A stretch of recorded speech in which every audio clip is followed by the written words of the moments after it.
Oke, kali ini saya akan melanjutkan praktikum IPA tentang ekosistem darat. Nah, tujuan di sini observasi ataupun percobaan. Nah, saya akan mengidentifikasi komponen biotik makhluk hidup maupun komponen abiotik di kolam ini, nah, ataupun di ekosistem ini, dan menjelaskan hubungan antara komponen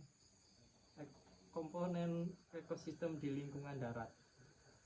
Nanti saya akan menyimpulkan pentingnya keseimbangan di ekosistem darat bagi kehidupan.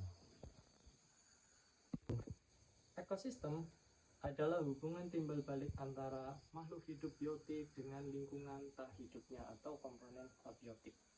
Nah, di sini jenis ekosistem menjadi dua, yaitu ekosistem darat dan ekosistem air. Ekosistem darat terjadi di permukaan tanah, contohnya di hutan, kebun, padang rumput, dan taman.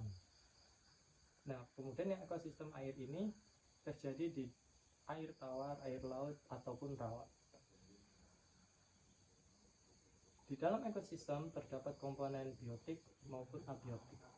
Contoh di komponen abiotik nanti ada hewan, manusia, tumbuhan, jamur, dan mikroorganisme. Komponen abiotik terdiri dari ini, ada tanah, air, udara, cahaya matahari, kalau malam berarti bulan, suhu, kemudian batu, dan kelembapan. Makhluk hidup saling bergantung dalam ekosistem untuk memenuhi kebutuhan hidupnya.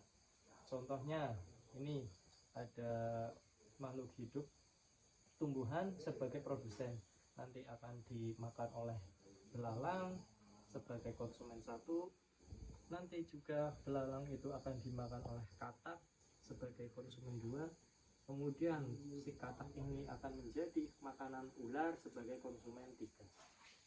Nah, semua itu akan menunjukkan sebagai rantai makanan dalam ekosistem darat ini. Saya akan melakukan pengamatan di taman atau ekosistem darat ini. Contohnya ada di taman. Nah, di taman ini ada terdapat komponen biotik makhluk hidup seperti ada tumbuhan di sini, kemudian kemungkinan ada hewan belalang juga, dan seperti sayuran-sayuran lain juga ada.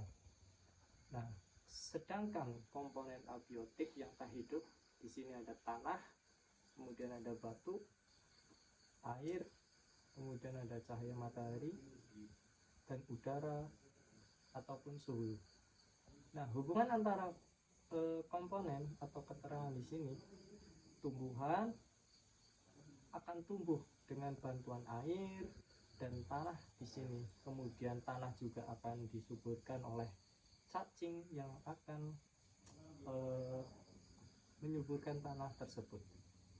Nah, kemudian sebagai serangga atau belalang di sini juga akan memakan rumput-rumput yang ada di sini, tumbuhan-tumbuhan di sini.